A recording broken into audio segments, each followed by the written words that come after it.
Bismillahirrahmanirrahim.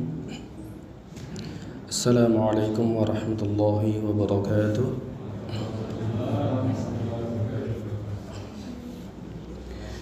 Innal hamdalillah nahmaduhu wa nasta'inuhu wa nastaghfiruh wa na'udzu billahi min shururi anfusina wa min sayyiati a'malina. Man yahdihillahu fala mudilla lahu wa man yudlil fala hadiya lahu. وأشهد أن لا إله إلا الله وحده لا شريك له وأشهد أن محمدا عبده ورسوله الذي لا رسول ونبي بعده صلى الله وسلم عليه وعلى آله وصحبه أجمعين. يا أيها الذين آمنوا اتقوا الله حق تقاته ولا تموتن إلا وأنتم مسلمون.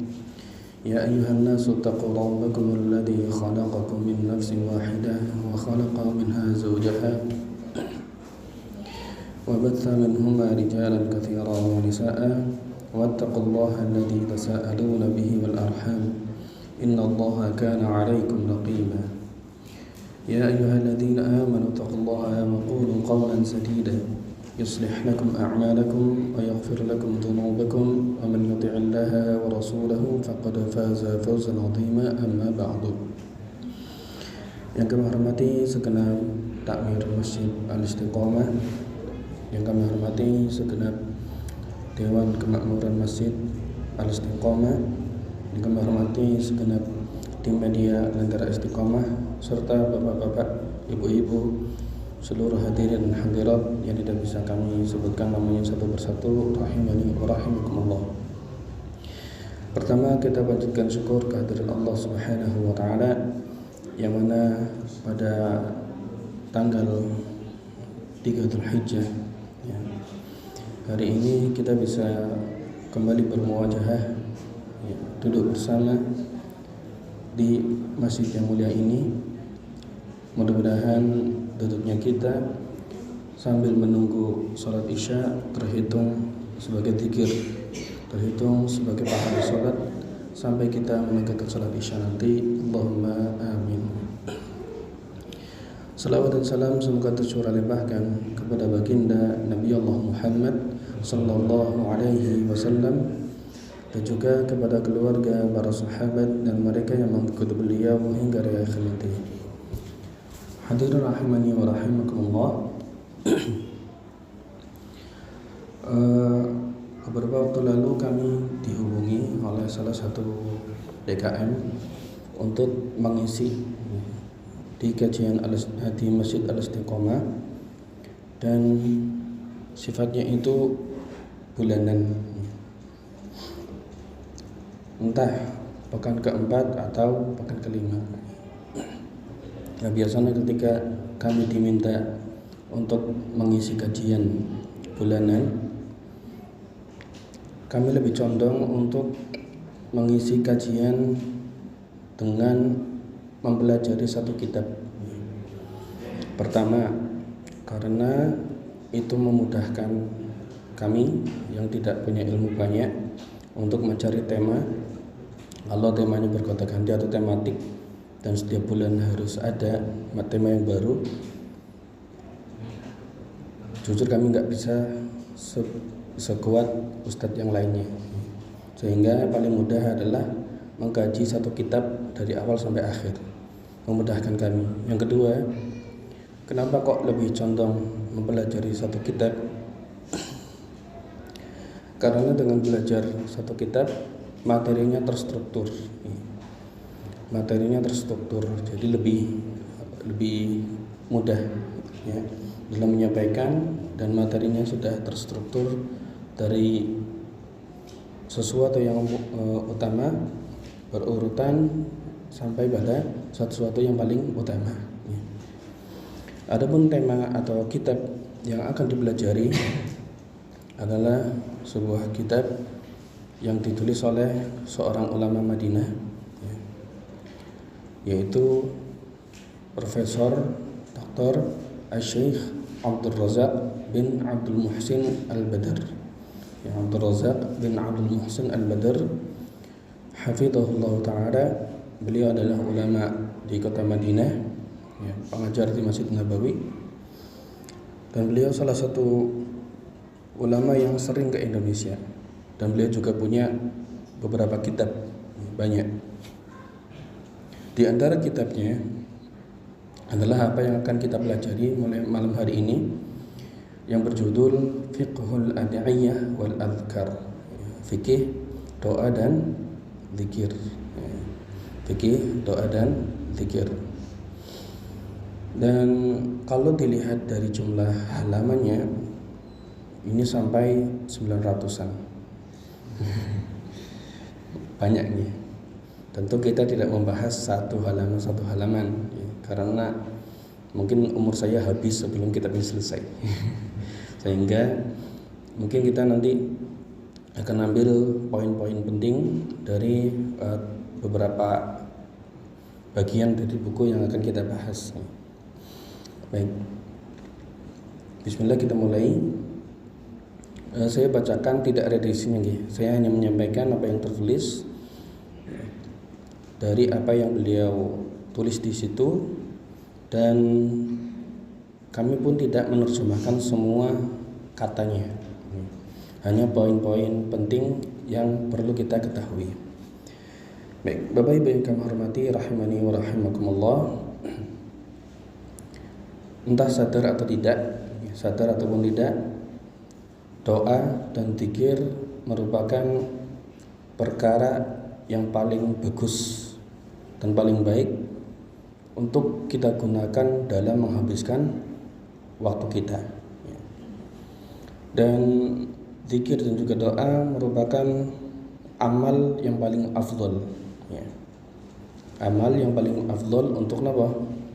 Untuk mendekatkan diri kepada Allah Subhanahu wa ta'ala. Dan doa dan zikir merupakan miftah. Miftah apa miftah? Kunci, ya. Kunci seluruh kebaikan yang bisa diraih oleh seorang hamba di dunia dan di akhirat. Ya. Kalau seumpamanya Allah Subhanahu wa ta'ala mengaruniai seorang hamba untuk mampu dan suka berzikir, ya, maka secara tidak langsung Allah sedang membukakan pintu kebaikan kepada orang tersebut. Namun jika seorang hamba kok tidak dikaruniai kesenangan, kelapangan, keinginan, dan bahkan kemampuan untuk berzikir, nanti berefek pada, pertama, hatinya itu senantiasa ittirab. Ittirab itu tidak tenang, gundah gulana. Hatinya terasa sempit, ya. Sudah cukup sampai situ? Enggak. Ada lagi Bapak Ibu. Kalau seorang hamba itu tidak bisa dikaruniai zikir, ya, tidak hanya hati dan dadanya, pikirannya juga akan senantiasa gemrungsung, musyaddad al-fikr, ya, apa? Gemrungsung. Gemrungsung bahasa Indonesia apa sih? Ya. Ya.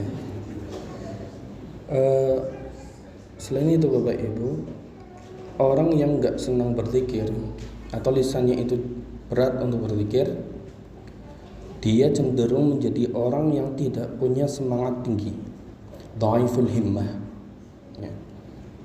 Kemudian berbeda halnya dengan orang yang dikaruniai keinginan untuk berzikir. Dan seperti halnya kalau benda jatuh, itu jatuhnya pasti dari mana? Dari atas ke bawah. Dan itu hukum alam. Begitu pula hukum ilahi. Hati itu tidak akan pernah tenang kalau hatinya atau lisannya itu tidak mau berzikir. Ya, saya ulangi. Seperti benda atau air yang mengalir dari dataran tinggi pasti mengalirnya ke dataran yang lebih rendah. Hati itu nggak akan pernah tenang kalau dia nggak mau berzikir. Ya. Kalau seandainya seseorang berzikir kepada Allah dengan sesuai apa yang Rasulullah SAW ajarkan di dalam fikih, ya, atau dijelaskan ulama di dalam fikih, pasti hatinya akan merasa tenang. Itulah janji Allah Ta'ala dalam surat Ar-Ra'd ayat 28. Surat apa? Ar-Ra'd, ya, Ar-Ra'du ayat 28. Allah Subhanahu wa Ta'ala berfirman, alladzina amanu, yaitu orang-orang yang beriman. Ya, syarat pertama apa? Beriman dulu. Wa tatma'innu qulubuhum bi dzikrillah. Dan hati-hati mereka tenang dengan zikir kepada Allah Subhanahu wa Ta'ala. Yang pertama syaratnya apa? Iman. Yang kedua, hati mereka tenang dengan zikir kepada Allah. Di akhir ayat Allah Subhanahu wa Ta'ala menjelaskan hukum ilahi yang pasti terjadi. Ala bi dzikrillahi tatmainnul qulub. Ketahuilah hanya dengan berzikir kepada Allah hati menjadi apa? Hati menjadi tenang. Baik. Jadi dari apa yang disebutkan dari firman Allah surat Ar-Ra'd ayat 28, mafhumnya Bapak Ibu, mafhum mukhalafahnya, logika terbaliknya adalah manakala seseorang ingin mencari ketenangan dengan selain zikir, dia dapat mboten? Ragu. Dari sini tadi kan Allah katakan hanya dengan zikir kepada Allah hati menjadi tenang. Logika terbaliknya, kalau enggak mau berzikir kepada Allah hati menjadi gelisah. Kalau cari ketenangan dengan selain zikir, Allah berikan enggak? Enggak, ya. Enggak. Mungkin dia akan merasa bahagia dengan selain zikir. Mungkin dia akan merasa tentram dengan selain zikir, tapi ketentraman dan kebahagiaannya itu memiliki sifat kebahagiaan dan ketentraman berbeda apabila dengan zikir kepada Allah. Ya. Niki setuju mboten? Kenapa setuju? Pengajiannya setuju. Nggak, kita harus yakin, ya. Manakala ini kita sudah dengar ayatnya, sebagai orang yang mengaku beriman kepada Allah, yang setiap hari sujud tunduk kepada Allah, kita pun harus meyakini bahwa apa yang Allah firmankan itu 100% betul, ya. Maka kita yakini bahwa segala sesuatu yang dilakukan untuk mendapatkan ketenangan selain dengan zikir itu tidak akan pernah bisa membuat hati kita tenang. Kalaupun ada ketenangan itu hanya sesaat, ya. Mabuk-mabukan tenang badan tenang wis tahu. Insyaallah. Sebagian orang itu mencari ketenangan dengan maksiat, ya. Mungkin dengan sesuatu yang bersifat duniawi. Manakala tidak dikaitkan dengan zikir, itu hanya sementara. Ya. Ibaratnya kalau mencari ketenangan dengan maksiat itu ibaratnya orang kukur-kukur, garuk-garuk. Nek dikukuri rasanya enak betul. Kayak ini ya, enak. Tapi kan kalau dikukuri terus, kira-kira apa? Leceh, luka. Ya. Begitu pula dengan maksiat. Ya maksiat kok iya enak, kok iya tenang. Pasti nanti akibatnya akan muncul. Ya. Sementara zikir kepada Allah itu, zikir kepada Allah Subhanahu Wa Taala tidak berakibat buruk. Baik.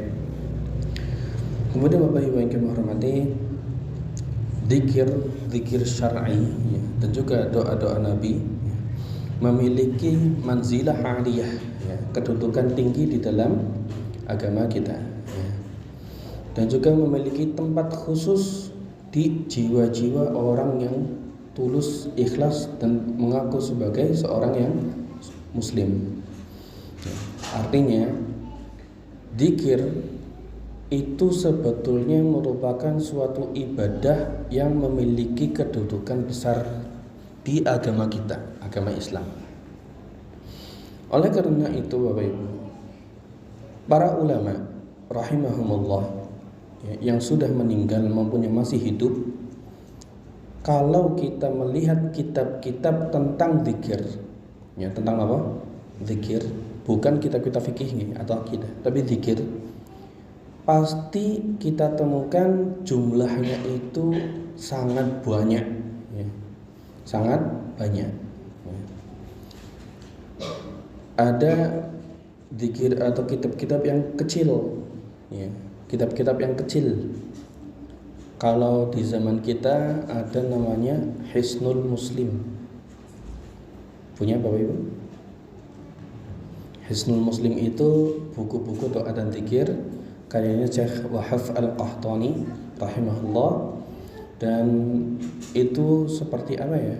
Kitab yang tersebar luas, ya. Kalau di Madinah itu kami pernah dapat cerita dari guru kami di pondok, itu hampir tidak ada satupun rumah pasti menyimpan satu buku Hisnul Muslim. Kami sudah lagi nggak promo nih, tapi kita mau menekankan banyaknya kitab tentang zikir, ya. Hisnul Muslim salah satunya, ya, di zaman ini. Kalau diterjemahkan itu namanya perisai, ya, perisai seorang Muslim. Ada kitab yang lainnya di zaman dulu, di zaman ulama salaf, ya, juga tentang zikir juga, ya. Di antara kitab yang di zaman dulu yang beberapa ratus tahun yang lalu, yaitu kitab Al-Adhkar. Kitab apa? Al-Adhkar, karya sinten? Imam Yahya bin Sharaf An-Nawawi rahimahullah. Ya. Isinya tentang zikir-zikir juga. Dan sampai saat ini kitab tersebut menjadi kitab, salah satu kitab rujukan, ya, terkait dengan zikir. Dan bahkan Syekh Abdul Razak Al-Badr hafizahullah sampai mengatakan, wala yumkin ihsa'u ma katabahu ahlul ilmi qadiman wa hadithan fi dzikri wad du'a. Bahkan sampai tidak mungkin menghitung apa yang ditulis oleh para ulama di zaman ini, di zaman dahulu dan di zaman ini, yang kitab-kitab tersebut itu membicarakan tentang zikir dan doa, ya, karena apa? Saking banyaknya.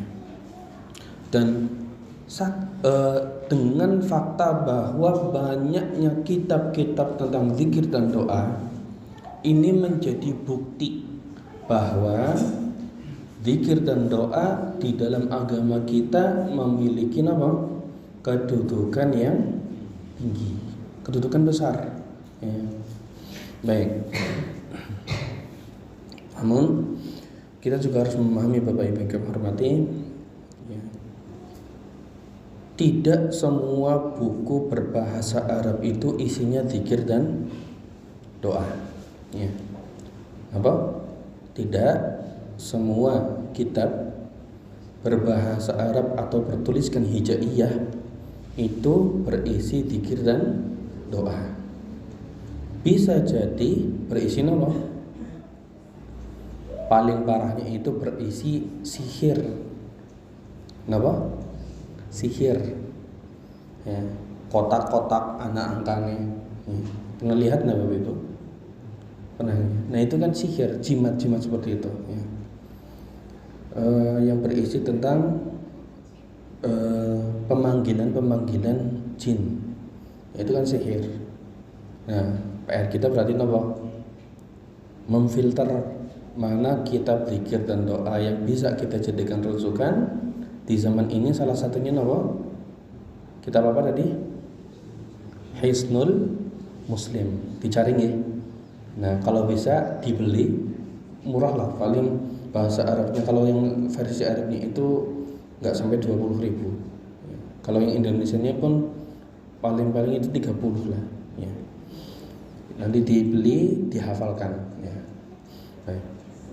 Dan kita harus memahami ini buku tentang apa? Sihir atau bukan ya. Baik. Nah, bahkan Bapak Ibu, dengan adanya fakta bahwa orang-orang yang jauh dari agama juga memiliki buku-buku tentang doa dan zikir. Paham tidak apa yang saya sampaikan?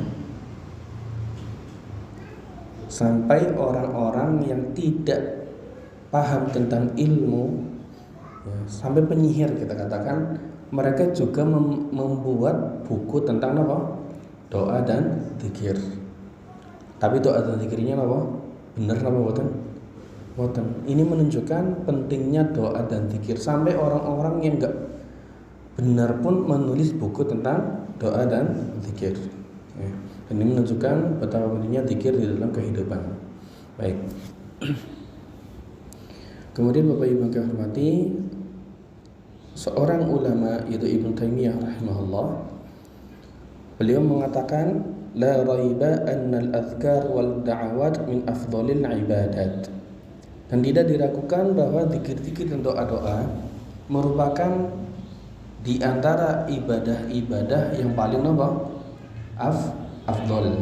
Yang paling apa? Afdhal. Wal ibadat mabnaha 'ala tawqifi wal ittiba'. Dan ibadah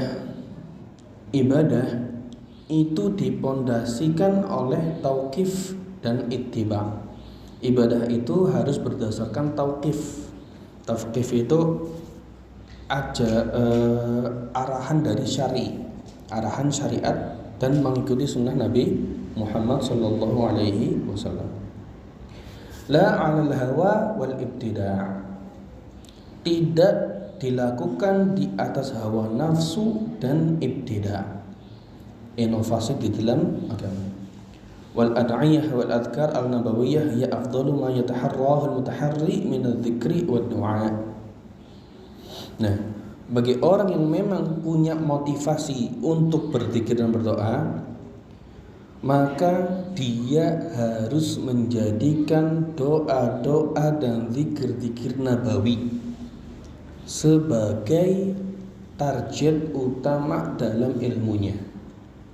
Paham Bapak Ibu? Paham ya? Zikir dan doa itu kan banyak macamnya. Tapi sebagai orang yang memang ingin mendapatkan fadilah besar dari doa dan zikir, harus menjadikan doa-doa dan zikir-zikir nabawi, yaitu doa-doa dan zikir-zikir yang disebutkan di dalam hadis. Ini tenang banget. Ini lagi serius sama lagi bingung ini. Paham gini maksud saya ini? Jadi kan kalau kita lihat ya, banyak zikir-zikirnya itu banyak buku-buku yang isinya zikir-zikir, baca ayat ini 1000 kali, baca ayat ini 100.000 kali, baca ayat ini 1.000.000 kali. Proses turun. Boleh saya sebutkan bukunya enggak? Boleh. Saya pernah membaca itu, dulu kan masa jahiliyah nih. Artinya belum masuk pondok dan mengetahui apa itu tauhid dan sunnah. Dulu saya pernah beli dan saya termasuk senang ke masjid nih waktu SMP, karena saya nggak ada murabi. Murabi itu orang yang menuntun. Ya, kalau di dalam Tazkiyatun Nufus itu ada harusnya seorang murabi. Ya, murabi itu penuntun. Kamu beramal dengan ini dalilnya kamu amalkan gitu. Nah, saya itu nggak punya guru. Maka saya pun pengen berzikir. Ujarnya dikirkan oleh apa? Fadilah besarnya. Belilah saya buku. Bukunya buku doa dan zikir, namanya Majmu' Syarif. Pernah dengar? Ada di sini. Di situ kan zikir-zikirnya banyak itu. Yang 100 kali, 1000 kali, Ratibul Haddad dan seterusnya. Ya pun beramal dengan. Tapi setelah belajar kepada guru-guru yang alumni Universitas Islam Madinah, alumni dari Yaman, alumni dari Khunaizah, ustadz-ustadz yang memang belajar langsung kepada orang-orang yang berada di negerinya, orang-orang soleh, maka terbukalah alhamdulillah hidayah. Ya, kalau bisa boleh saya katakan, kalau ada satu hadis isinya doa dan zikir yang pernah dilakukan oleh Nabi SAW, itu satu hadis itu dan satu amalan itu jauh lebih baik daripada membaca doa dan zikir 1000 kali tapi tanpa pernah diajarkan oleh Nabi. Paham Bapak Ibu? Jadi apa yang maksur, yang ada riwayatnya, itu jauh lebih baik dari apa yang tidak ada dalilnya dan atau bahkan hasil inovasi seorang lelaki atau seorang guru. Paham betul? Sepakat betul? Nah, itu yang dimaksudkan oleh beliau, ya, Imam Ibnu Taimiyah rahimahullah. Wasalikuha ala sabili amanin wa salamatin. Ya. Kata beliau, orang yang belajar atau menjadikan zikir dan doanya itu menjadikan doa dan zikirnya itu berasal dari hadis dari Nabi sallallahu alaihi wasallam, maka dia berada di atas jalan keamanan dan keselamatan. Wal fawaid wan nataij allati tahsulu la yu'abbiru anhu lisan. Insyaallah. Sampai faidah-faidah dan buah-buah nataij, hasil-hasil dari amalnya itu allati tahsulu la yu'abbiru anhu lisan. Sampai apa yang diperoleh dengan zikir-zikir dan doa-doa nabawi. Kalau saya katakan doa dan zikir nabawi, maksudnya doa dan zikir yang ada apa? Dalilnya sahih. Sampai dikatakan oleh Imam Ibnu Taimiyah, hasilnya itu tidak bisa diungkapkan oleh lisan. Paham? Berarti kalau bisa kita katakan, definisi dari hasilnya itu tidak bisa disebutkan di dalam lisan atau ditulis oleh tangan. Hasilnya itu hanya bisa dirasakan oleh orang yang mengamalkannya. Maka kalau ada hadis dibaca ini 1000 kali maka rezeki lancar gitu ya, baca ya latif nanti hilang gitu, ini jangan dipercaya sampai apa? Sampai ada dalil yang menunjukkannya, ya. Dan sementara apabila ada hadis-hadis dari Nabi seperti ini, kita yakini pasti ada manfaatnya, pasti ada buah yang didapatkan. Meskipun Rasulullah tidak menyebutkan apa, bacalah ini nanti dapat apa, kita nggak cari itunya, ya. Nanti kita dapatkan kalau sudah apa, diamalkan, ya. Wala yuhidu bihi insan, ya. Wa masawaha minal adhkar qad yakunu muharraman, masyaallah. Dan zikir-zikir selain apa yang didasarkan oleh hadis-hadis dan dalil-dalil, qad yakun, ya, kalau ada yang belajar bahasa Arab itu ada kata qad ketemu sama fi'il mudhari yang artinya terkadang zikir-zikir selain apa yang tadi disebutkan berdasarkan pada hadis Nabi sallallahu alaihi wasallam itu kadang-kadang sifatnya justru memiliki hukum haram, justru memiliki apa? Keharaman. Waqad yakunu makruhan, atau bisa jadi hukumnya makruh. Waqad yakunu fihi syirkun, masyaallah. Bahkan sampai kadang di dalamnya itu ada kesyirikan, mimma la yahtadi ilaihi aktsarun nas, yang mana hal tersebut tidak diketahui oleh kebanyakan manusia. Wahya jumlatun yatulu tafsiruha. Dan ini apa yang disungkapkan beliau ini merupakan satu kalimat yang kalau dijabarkan itu akan panjang kali lebar, sangat apa? Luas. Jadi intinya Bapak Ibu, hendaknya seorang muslim itu mencukupkan diri dengan doa dan zikir maksur, tapi bukan al-maksurat, ya. Karena ada buku al-maksurat itu bukan hanya itu. Al-maksur itu dari kata asal katanya atau masdar itu athar. hadis Nabi Shallallahu Alaihi Wasallam. Al-ma'thur adalah hadis yang diriwayatkan dari Nabi Shallallahu Alaihi Wasallam. Pokoknya kalau ada dalil-dalil hadis-hadis tentang tersebut dzikir doa itu menjadi pegangan bagi kita. Ya. Dan kita pun paham. Ya. Ada satu kaidah di dalam ilmu fikih, al-aslu fil ibadati apa? Hafal matan. Al-aslu fil ibadati haramun. Ya. Hukum asal di dalam ibadah itu apa? Hukum asalnya ibadah apa? Halal, haram, mubah, makruh. Halal apa haram? Halal. Sini ada yang berbeda pendapat. Hukum asal ibadah itu haram. Kalau hukum asal ibadah itu halal, nanti semua orang boleh berinovasi. Tapi kan Rasulullah sampai mengatakan, man 'amila 'amalan laisa 'alaihi amruna fahuwa raddun.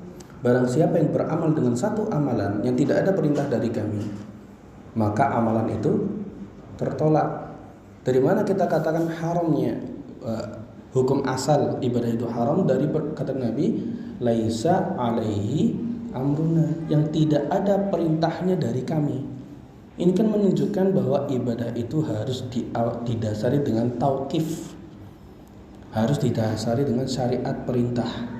Maka dari hadis ini atau hadis Nabi, man ahdatsa fi amrina hadza ma laisa amruna fahuwa raddun, itu menjadi dalil tentang kaidah fikih utama, al-aslu fil ibadati haram. Ya. Baik.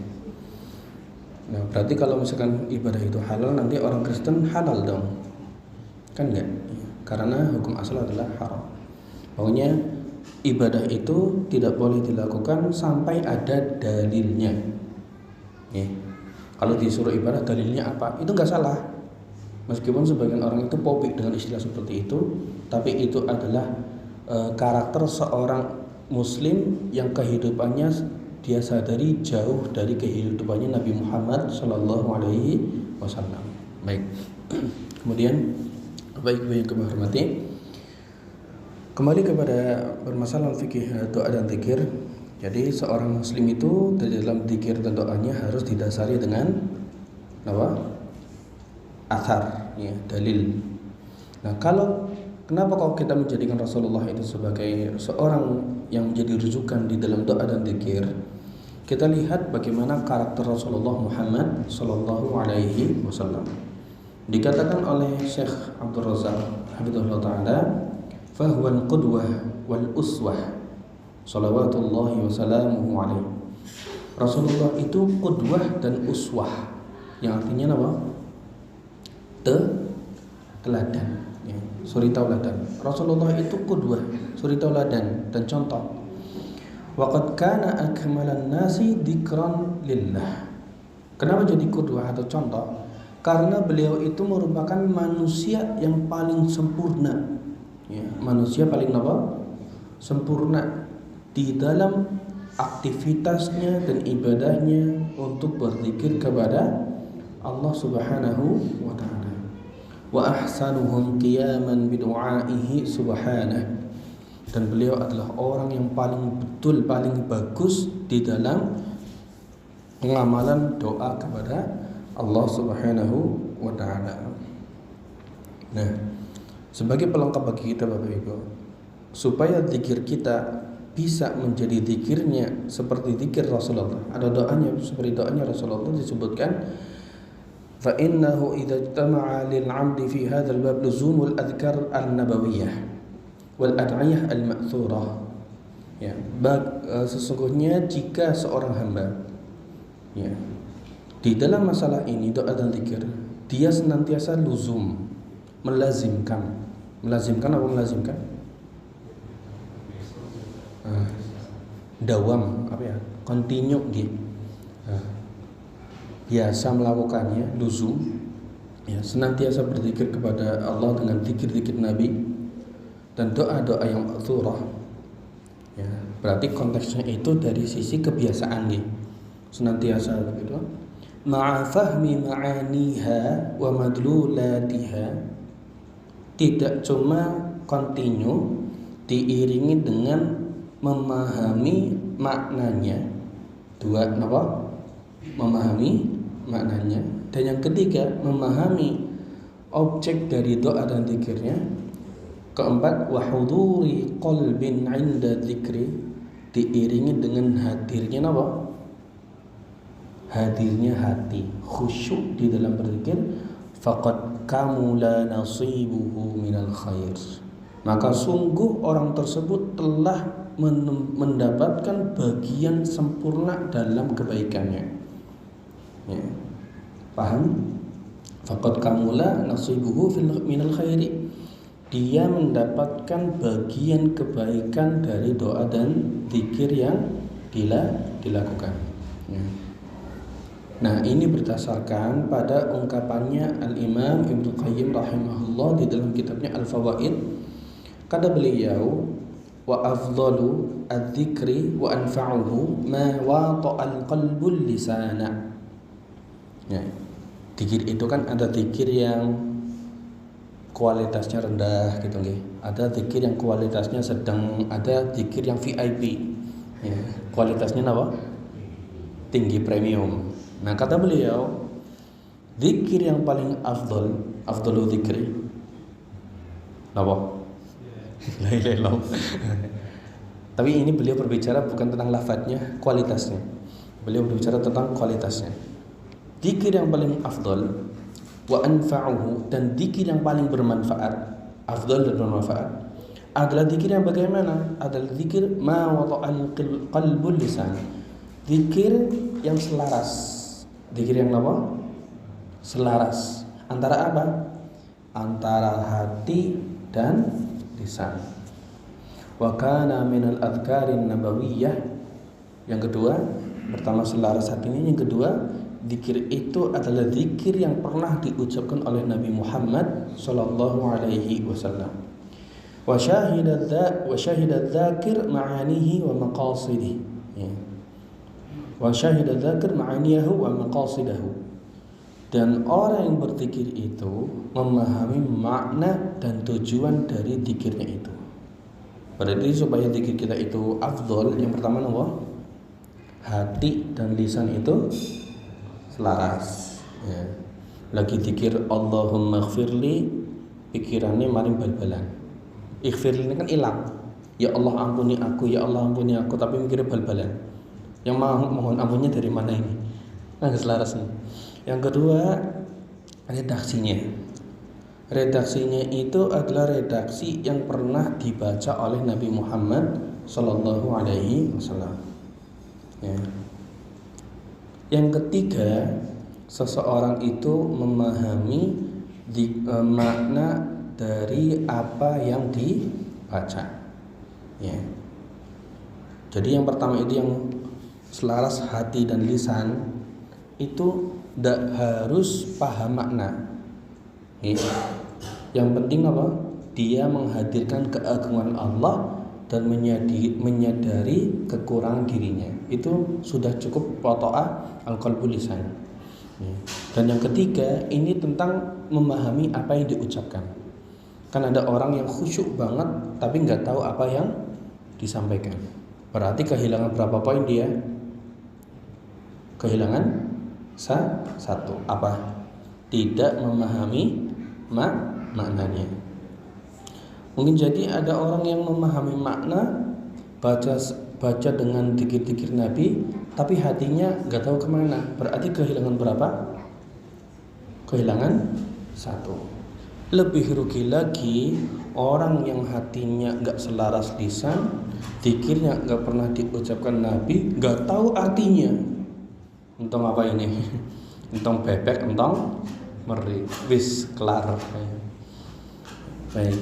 Itu Bapak Ibu yang hormati, syarat-syarat supaya doa dan zikir kita bisa mendapatkan kedudukan yang tinggi, ya. Bermanfaat, dan zikir kita versi apa?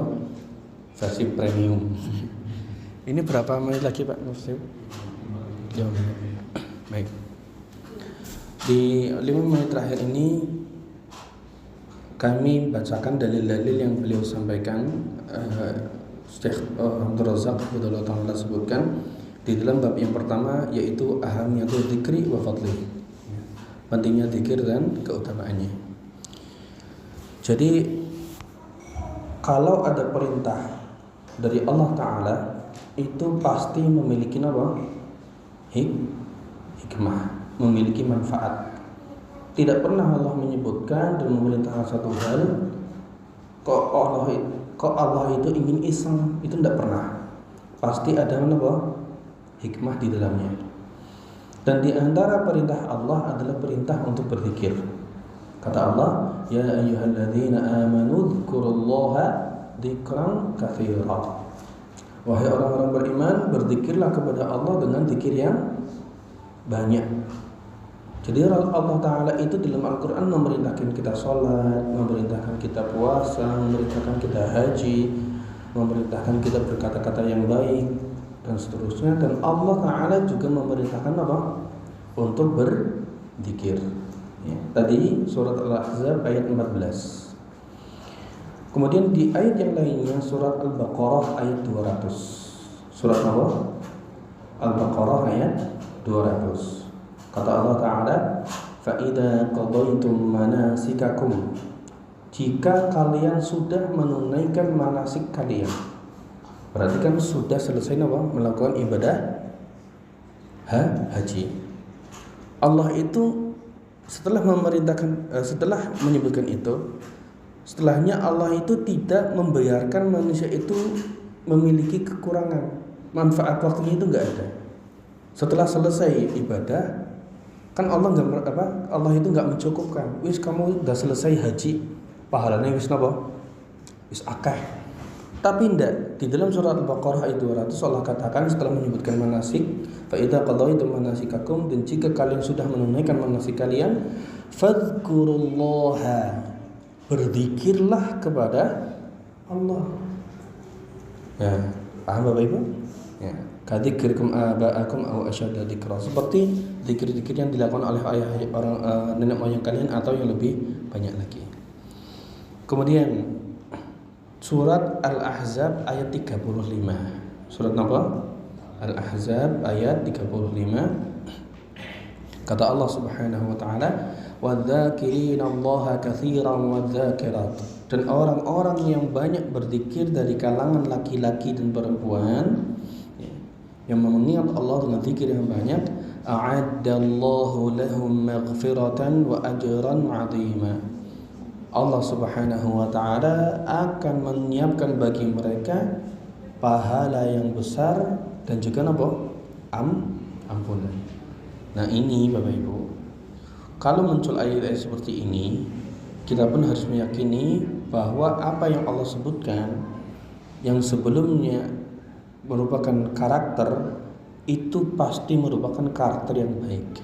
Bahkan sampai Allah katakan a'adalahum maghfirah, Allah siapkan bagi mereka ampunan dan pahala yang besar. Ya. Dan kita akan memahami hal ini ketika hari kiamat tiba. Ya.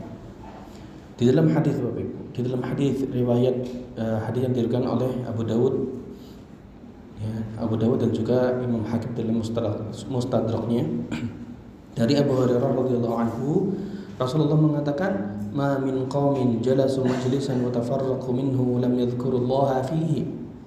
Tidaklah ada sekumpulan orang yang mereka duduk-duduk di dalam satu majelis, ngombe nangone kancane, jagong berkegiatan kajian, bar salat Jumat, kan biasanya kan medang rin. Ya. Tidaklah ada kaum yang berkumpul dalam satu majelis, kemudian mereka berpisah, tapi di dalam majelis itu tidak berzikir kepada Allah, illa ka'annama tafarraqu ala jifati himarin wa kana alaihim hasratan yaumal qiyamah. Majelis itu akan menjadi penyesalan bagi mereka di hari kiamat. Tanpa apa? Tanpa adanya zikir. Ya.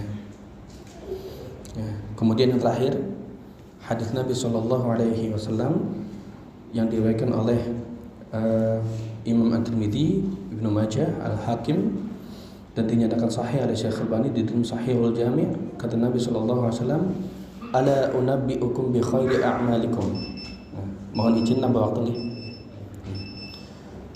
Maukah ku beritahukan kepadamu khairi a'malikum. Nah, ini hadis yang keempat ini hadis yang pernah disampaikan oleh Ustaz Abdul Zain ketika beliau awal-awal pindah ke Indonesia selesai pendidikannya. Tahukah kamu kusampaikan dengan amal yang paling baik? 1. Wa azkaha 'inda malikikum, dan yang paling suci ya, di sisi raja kalian. Siapa? Allah. Ingat-ingat di 1 amal terbaik, 2 amal tersuci.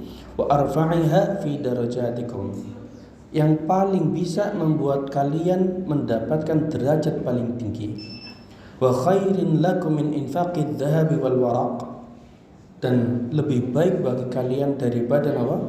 Infak emas dan perak. Wa khairin lakum min an talqaw aduwwakum fatadribu a'naqahum wa yadribu a'naqakum. Kelima lagi, lebih baik bagi kalian daripada kalian berangkat untuk berperang, kalian menebas leher musuh kalian dan kalian tertebas. Qalu bala ya Rasulullah.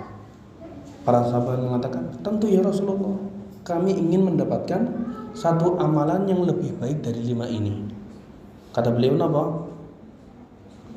Amal tersebut adalah zikrullah, berzikir kepada